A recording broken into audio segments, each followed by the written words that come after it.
This is our discussion for human resources in Chapter 5. One of the issues that comes up quite a bit is how we can be competitive through training. Obviously, training can help a number of areas, and let me mention that a large number of industries focus heavily on training. For instance, in the medical health field, nurses, doctors, medical assistants, staff are trained constantly through web-based platforms or in office, in-house training, or on-the-job training.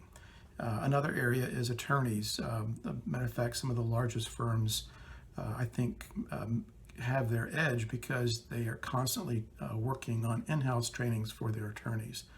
Almost once a week would an attorney at a large firm have to attend a training event of some kind.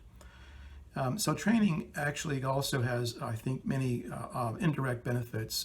One great benefit to training is that you develop across-the-board loyalties. People work together, sit with each other in meetings or face-to-face classroom-type environments, and they begin to understand each other better, work with each other, communicate better.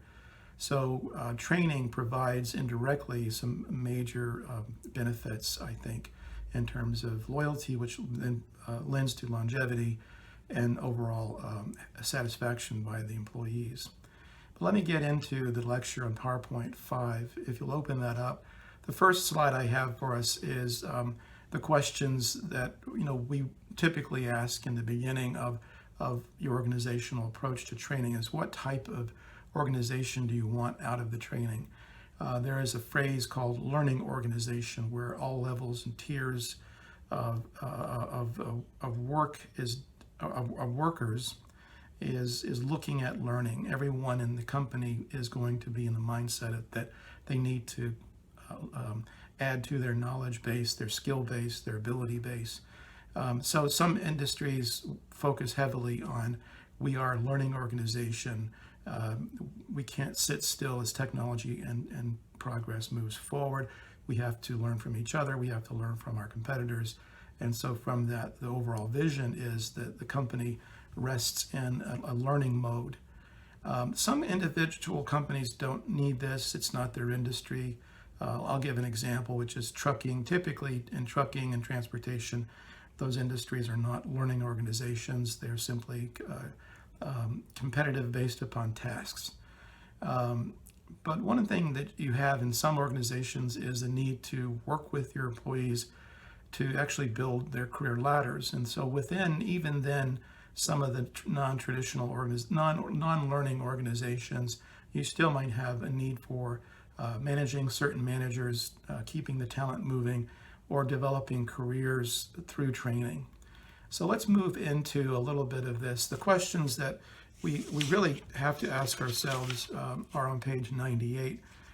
Training is very expensive, and before you get into training, if you decide you are a learning organization, you really want to focus on using training as a means to an end. Do you need the training? Is there particular training that you need? Trainings are expensive, and so if you look at a training on Excel or a Word, for instance, Microsoft Word, the question is, those can be expensive. People are off the job. They're learning the skills slowly. Is there really a need for this in certain areas? Is this individual needing this in certain positions? The other side is who will do the training, and I have some comments on that one we'll come into later. How this training will work, how you deliver it is another area that becomes a problem. And again, I'll have some comments as we move into this. The last aspect that I think is overlooked is how will the training be evaluated? Typically, I refer to those as assessments. How do we assess the training success? The training had certain outcomes, certain goals. We wanted to reach certain competencies with our training, and did we do that? Most of the time, that's left up. The evaluation, the assessments are left up to the supervisors. But HR is actually the ones where this will go back. So I have a few more comments as we get to them. And the reason I have much to say on this one is because that was my job. I was, for a number of years, a training director. I would hire the designers, I would hire the evaluators, I would make sure that supervisors followed up with assessments results. So as a director, producer of programs, the bigger issues came to me as far as what was needed, where we were going, and again, because training is expensive. Not as a matter of fact, in a downsizing, one of the first budget items to go is the training budget. So again, let's look at this from a nice approach from the book, and hopefully we'll get into some issues that may interest you. So the first aspect is the next page, page 99. Again, looking at our training needs, and I was a statewide training director for a large organization that served as our clients were that served the Florida Bar Foundation clients. So if you received as an attorney or a sheriff's office monies from the foundation, I was the director of training for those monies. If indeed you were part of our family, you were also considered participants in any training. We did trainings for all kinds of areas. So one thing you need to do is say, do we need a training, and what are the needs?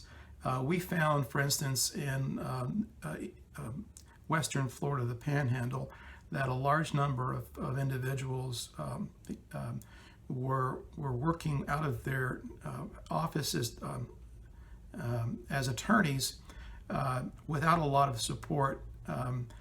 They were sort of left to themselves. Miami got all the attention, Tampa, Central Florida as well, but the Panhandle seemed to be missing. So we looked at their needs individually to see what specific problems they were facing, to sort of customize a training event or two around their particular objectives, the ones they identified. Once that happens, once you decide what the organization needs based upon what goals they set, you can prioritize them and begin designing. I would suggest that you hire this out. There's a lot of professional designers who can come up with a very low-cost approach to web-based training or web delivery training, podcasts. There's webinars. There's all sorts of ways to actually deliver the training. Not everybody can design, I think, a very good web-based training for on the job or for different levels of hire. So to think about, in a sense, hiring this particular function out. And then also, in terms of who delivers the training, these videos that I'm doing are not very professional because we're in this sort of lockdown stage. I don't have editing software. All I have is my iPhone. And so, hire some, and Clark can't afford the design and delivery mechanism that a lot of companies want.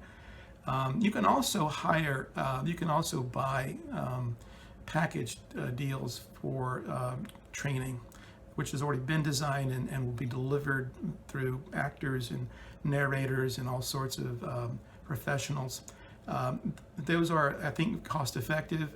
Think about standard type programs for training, such as new employee orientation, sexual harassment training, workforce safety training. There's all sorts that you can just buy as a package and not have to design or deliver it yourself. Again, delivery is another problem.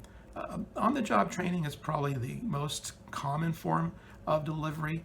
So if I need to learn, for instance, how a particular formula in Excel works, I just simply type in the question mark, I need help, and I can take for 5 minutes an online tutorial while I'm at my job, at my desk, in learning that unique feature of Excel. And the same thing can be true for any type of content. On-the-job training delivered through web platforms is ideal for keeping the costs low.